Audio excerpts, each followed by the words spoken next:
বন্ধুরা, ভিডিওটি শুরু করার আগে বলছি, আপনি যদি চ্যানেলটা এখনও সাবস্ক্রাইব না করেন, চ্যানেলটি তাড়াতাড়ি সাবস্ক্রাইব করে নিন। কারণ আমি কিন্তু আইসিটি কম্পিউটার শিক্ষকদের আরও কিছু বিস্তারিত তথ্য নিয়ে লাইভে আসছি। লাইভে ইন্টারাকশন যদি আমি করে থাকি তাহলে কিন্তু আপনাদের খুব সুবিধা হবে। কারণ কিন্তু যখন আপনাদের সরকারিকরণ প্রক্রিয়া শুরু হবে তখন কিন্তু অনেক আপনাদের বিভিন্ন ডকুমেন্টস মানে বিশেষ করে এডুকেশনাল কোয়ালিফিকেশান, আপনারা কোন স্কুলে কাজ করছেন সেখানেও একটা কিছু দরকার পড়বে। সেই সংক্রান্ত কিন্তু আপনারা অনেকেই কনফিউজে রয়েছেন। সেগুলোর জন্য প্লাস বিভিন্ন আমি যে ইনফরমেটিভ ভিডিও আপনাদের সামনে প্রদান করি সেগুলো যাতে আপনারা তাড়াতাড়ি নোটিফিকেশান হিসেবে পান, এর জন্য সাবস্ক্রাইব করে নেবেন। ভিডিওটি শুরু করছি। বন্ধুরা, আপনারা অনেকে অনেক কিছু কমেন্ট করেছিলেন, বলেছিলেন বিশেষ করে 5th আর 6th ফেজে যারা মানে আইসিটি কম্পিউটার শিক্ষক হিসেবে কর্মরত আপনারা রয়েছেন, তারা মানে অনেকে চিন্তিত রয়েছেন, মানে সরকারিকরণ কবে হওয়ার সম্ভাবনা রয়েছে। কারণ আপনারা অনেকেই খুব চিন্তায় রয়েছেন।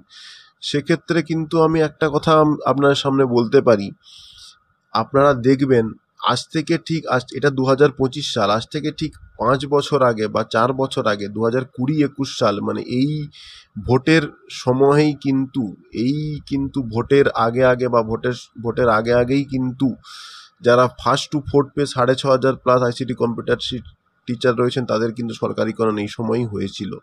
আপনারা দেখবেন এই 2020-21 সাল মানে এই ভোটের সময়, ভোটের প্রাক্কালেই হয়েছিল।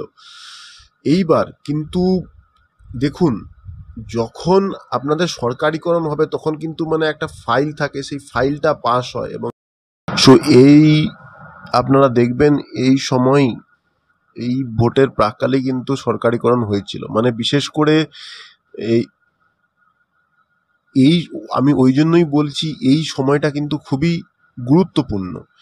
এবং আপনারা জানেন একটা ফাইল মানে একটা সরকারিকরণের জন্য একটা ফাইল হতে হয়, পাস হতে হয়। এবং মেন জিনিসটা কি, মেন হচ্ছে যারা 5th আর 6th পেজ মানে কোম্পানির আন্ডারে রয়েছেন তারা মেন যেই অর্ডারে 1st to 4th পেজ মানে সরকারিকরণ হয়েছে সেই অর্ডারের সঙ্গে আমার যেটা মনে হচ্ছে যুক্ত হতে নাম্বার ছিল অর্ডারের, সেই মেমো নাম্বারে যারা 5th আর 6th পেজে যারা কোম্পানির আন্ডারে আছে আপনারা ওই অর্ডারের সঙ্গে মার্জ হয়ে যখন সরকারিকরণ হবেন, মানে যেটা মনে হচ্ছে ওই অর্ডারের সঙ্গে মার্জ হয়ে যাবেন। ফলে ওনারাও 60 ইয়ার্স কন্ট্রাকচুয়াল, আপনারাও যখন হবেন ওটা 60 ইয়ার্স কন্ট্রাকচুয়াল হয়ে যাবেন।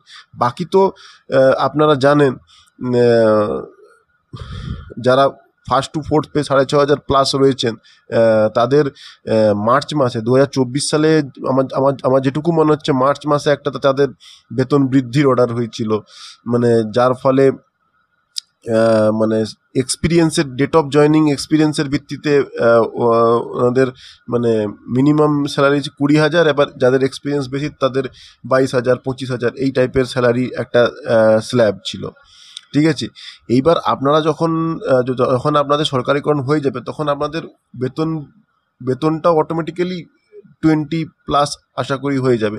এরপর মেন জিনিসটা হচ্ছে আপনাদের মানে যারা 5th and 6th page company আন্ডারে রয়েছেন 3,500 প্লাস, আপনাদের মেন এই মানে কোম্পানি থেকে সরকারিকরণ, কিন্তু এই সরকারিকরণ কিন্তু এই সময় কিন্তু সম্ভাবনা প্রবল। এবার আপনারা অনেকে বলছেন আপনি কি করে বলছেন, এখন তো ফাইল সেরকম পাস হয়নি, সেরকম খবর পাওয়া যাচ্ছে না। কিন্তু দেখুন, আমি যেটুকু বলছি মানে এই যে টাইমটা, এই যে মানে ভোটের প্রাক্কালে এই সময় কিন্তু যেগুলো হয় এই সময় কিন্তু হওয়ার সম্ভাবনা প্রবল থাকে।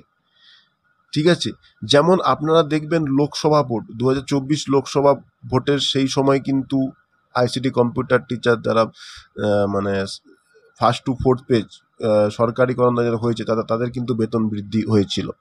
ঠিক আছে, অবশ্য তারা এখনও মানে এরিয়ারটা পায়নি, যেটুকু আমার মনে আছে, যেটা এপ্রিল মাস থেকে আগস্ট মাস অবধি আশা করি এরিয়ারটা তারা এখনো পাননি। কিন্তু মানে আপনারা বারবার দেখেছেন, যেটা 2021 সালে ভোটের আগে আইসিটি কম্পিউটার শিক্ষকদের সরকারিকরণ হয়েছে ফার্স্ট টু ফোর্থ পেজ, যারা 6,500+ কম্পিউটার শিক্ষকদের সরকারিকরণ হয়েছিল। তারপর লোকসভা ভোটের সময় 2024 সালের লোকসভা ভোটের সময় ICT computer teacher first to fourth পেজের বেতন বৃদ্ধির অর্ডারটা বেরিয়েছিল। এই কিছুদিন আগে আপনারা দেখেছেন, এই কিছুদিন আগে একটা সিলেবাসের অর্ডার বেরিয়েছে। কিন্তু আপনারা এইটুকু দেখতে পাচ্ছেন কিছু না কিছু একটা হচ্ছে, ঠিক আছে। এরপর হচ্ছে আপনাদের কিন্তু অ্যাক্টিভ থাকতে হবে, আপনাদের জোটবদ্ধ হয়ে থাকতে হবে, আপনাদের নিজের আইডেন্টিটিটা দেখাতে হবে। আপনারা এখনও কোম্পানির আন্ডারে আছেন, আপনাদের এখনও সরকারিকরণ হয়নি, সেইটা কিন্তু আপনাদের আইডেন্টিটিটা বুঝাতে হবে। আপনারা এখনও মানে কোম্পানির আন্ডারে আছে, আপনার সরকারিকরণ হয়নি। বাকি আপনারা এটাও জানেন, যারা যারা 7th ফেজ, মানে যারা এখনও যাদের অনেকে 7th ফেজ, যাদের রিক্রুটমেন্ট এখনও হয়নি, তাদের তাদের পরীক্ষা হয়ে গেছে, তাদের ইন্টারভিউ যাদের হয়েছে, তাদের এখন রিক্রুটমেন্ট হয়নি, ঠিক আছে। এবার মেন জিনিসটা, যারা 5th আর 6th ফেজ আপনারা অনেকে চিন্তিত রয়েছেন, কিন্তু আপনারা শুধু চিন্তিত থাকলে হবে না। আপনাদের হচ্ছে, আমি যেই জিনিসগুলো বললাম, যা কাজগুলি হয়েছে, আপনারা দেখবেন 2020-21 সালের দিকে যে ভোটের সময় কিন্তু আইসিটি কম্পিউটার শিক্ষক ফার্স্ট টু ফোর্থ পেজের 6,500+ সরকারিকরণ হয়েছিল। 2024 লোকসভা ভোটের সময় 6,500+ কম্পিউটার শিক্ষকদের বেতন বৃদ্ধি হয়। এই টাইমটা কিন্তু খুব গুরুত্বপূর্ণ। মানে আপনাদের কিছু কিন্তু কর্মসূচিও এই সময় কিন্তু অবশ্যই পালন করা উচিত। এই সময় মানে আপনাদের আইডেন্টিটিটা মানে দেখাতে হবে। আপনারা এখনও কোম্পানির আন্ডারে আছেন, মানে বিভিন্ন দপ্তরে ভিজিট করতে হবে, আর দপ্তরে ভিজিট করে খবর নিতে হবে, মানে ফাইলটা কোন পর্যায়ে আছে, এইগুলো কিন্তু করতে হবে। তাহলেই কিন্তু আপনারা, আশা করি, আপনাদের সরকারিকরণের দোরগোড়ায় আপনারা একদম পৌঁছে যাবেন। আপনার সরকারিকরণ হওয়ার কিন্তু শুধু সময়ের অপেক্ষা থাকবে, ঠিক আছে। যেইটুকু আপনাদের ইনফরমেটিভ দেওয়ার আমি ইনফরমেশন প্রদান করলাম, এবং খুব শীঘ্রই আমি লাইভে আসছি, কারণ সরকারিকরণের প্রক্রিয়া যখন শুরু হবে কিন্তু তখন প্রচুর ডকুমেন্টস লাগবে, এবং প্রচুর ডকুমেন্টসের জেরক্স কপি লাগবে, যেটা আপনাদের ডিআই অফিসে জমা দিতে হবে। এবং পোর্টালাইজেশনের সময়, যখন IOSMS পোর্টালাইজেশন হবে, সেই সময় কিন্তু অনেক কিছু আপনাদের প্রদান করতে হবে, সেই সংক্রান্ত অনেক ডকুমেন্টস লাগবে।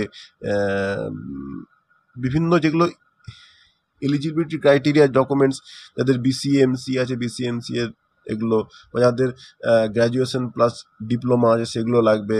প্লাস যারা সেই সময় এক্সপিরিয়েন্স যদি সেটাও লাগার সম্ভাবনা রয়েছে, ঠিক আছে। সো তার আগে মেন হচ্ছে মানে পোর্টালাইজেশন, সরকারিকরণ কিন্তু এই টাইমটা কিন্তু খুব গুরুত্বপূর্ণ। আপনারা অনেকে অনেক কিছু কমেন্ট করবেন এই ভিডিওর পর, কিন্তু আপনারা নিজেরাও মনে করুন, নিজেরাও ভাবুন, যা যা মানে যেই কাজগুলো হয় কিন্তু এই টাইমেই হয়, ঠিক আছে। যেটা বেতন বৃদ্ধি হোক, সরকারিকরণ হোক, এই ভোটের সময় কিন্তু জিনিসগুলো হয়ে থাকে। সো সময় নষ্ট আর করবো না, ঠিক আছে, ভিডিওকে দীর্ঘায়িত করবো না। আজকে এই পর্যন্তই, দেখা হচ্ছে পরবর্তী ভিডিওতে। Good bye and thanks for watching this video. আশা রাখি পরবর্তী ভিডিওতে আরও অনেক কিছু আপনাদের গুড নিউজ প্রদান করতে পারবো। So thanks for watching this video, ভালো থাকবেন।